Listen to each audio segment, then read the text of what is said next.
me offer or open it up for questions or comments to Charleston, or anything that you have that is on your mind about information you've heard today. We're in Janesville. We lost a GM plant, as you recall, so economic hardships. And to echo what you said, if people see the results and how you're measuring things, the business community will come along more and willing to invest and used to be understanding what's being spent. Are we getting results? How's the money going? And it just helps to bridge that. So I was laughing at many of your comments. We're not paid either. And it's like Charleston or Janesville, you know what? A lot of similarities, and get them involved as well.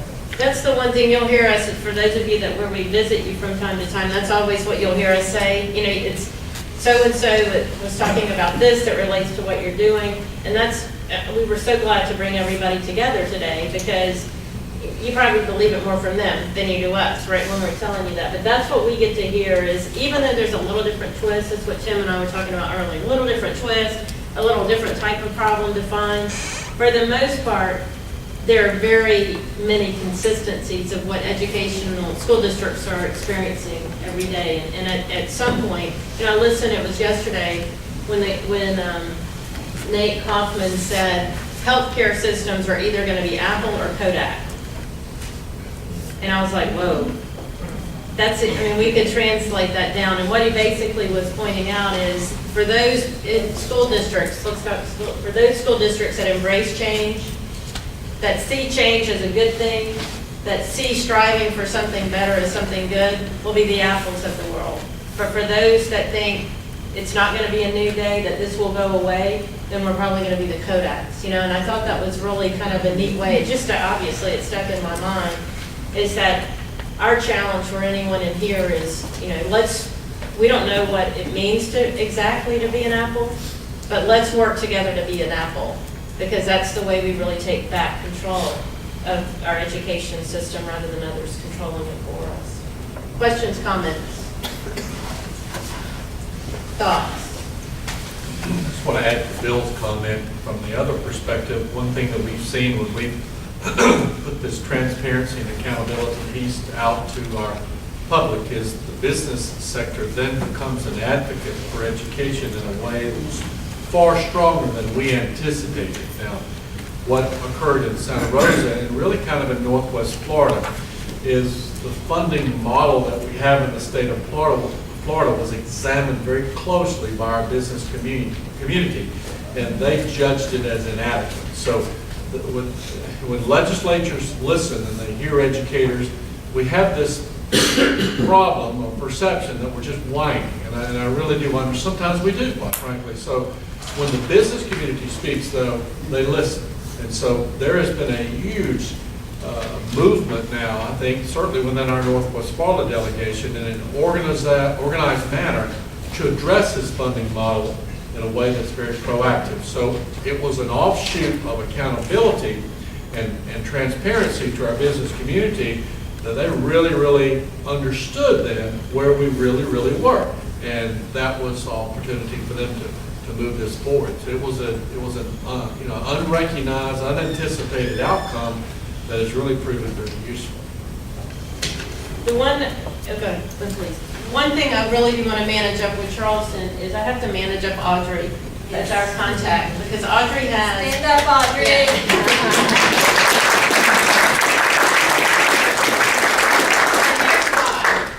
Because Audrey comes from the business world, basically. She's an engineer. She comes from a different perspective, but she's the person that when we leave puts the plan together and the processes together and has that plan, so that when we call back and we're looking at deadlines and timelines and validation, that Audrey's the person that makes that train run.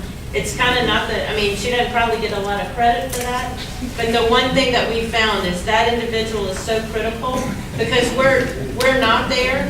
I mean, we might call and say, is, you know, this, or have the plan, but it's that person that's really holding people's feet to the fire, and whoever that person is in the district is absolutely critical to that process. No, she is Janet. The training and everything is not a passion that And she's smart enough not to be recognized by the board.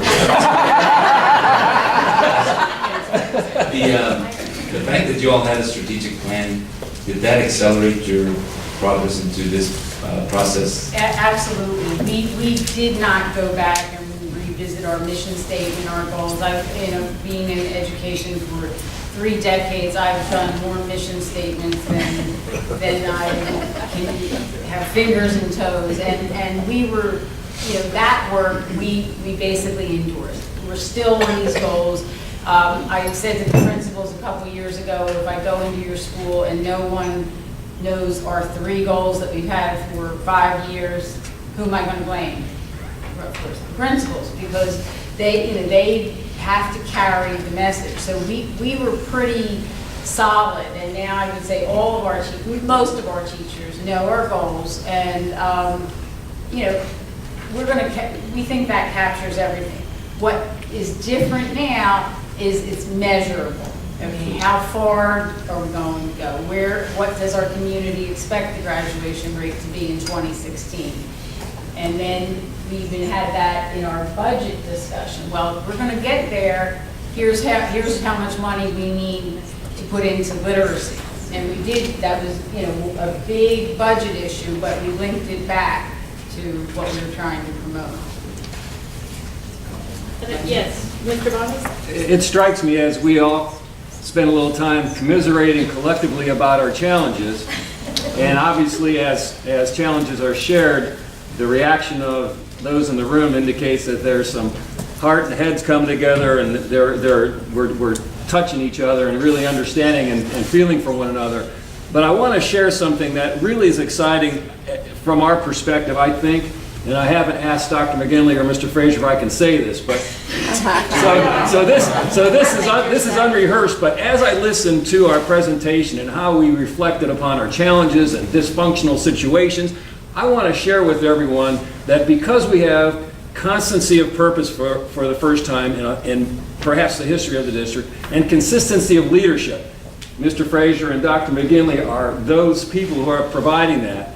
Because of that, we have 3 things that are happening that the reason this is so exciting is I can't imagine where we're going to get to, because here's where we are.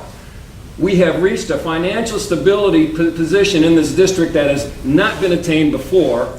In 2003, we had a negative fund balance. Negative fund balance. You know what that means? I think you do. Well, that's not true today. We're about to release that we're over 11% in fund balance for the first time with a very high credit rating. So financial stability and sustainability during economic times that are unparalleled, that's number 1. More important, look at our student achievement increases while we've been struggling with all this dysfunction. And number 3, we have put over $1 billion in rebuilding the entire infrastructure and school inventory. And by the way, in 2010, we passed a penny sales tax. We increased taxes by 2 to 1, even though we haven't raised taxes for over 5 years otherwise. So you put those 3 things together, led by student achievement, with what we're thinking about doing here, You're right. where can we be? Yeah. And that's it. Why would we tell you not to say that? Absolutely. And, Gail? Thank you, Mr. Robbins.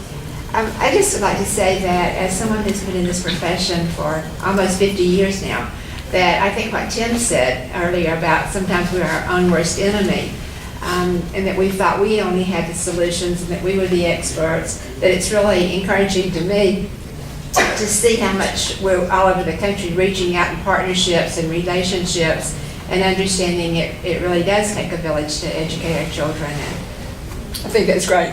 Thank you, Gail.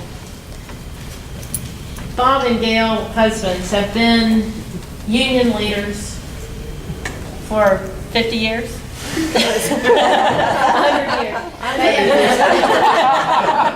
A lifetime. A lifetime. I'm just, She started working in education when she was 6. That's exactly right. But I think it's so important for them to be here, because they are,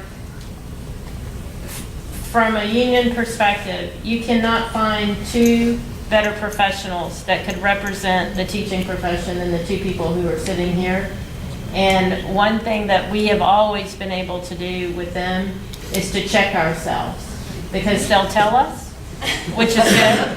But they'll also do it in a particular way that helps us become better. And they are just outstanding people in the profession from that perspective that is so needed in this dialogue. So just appreciate them being here.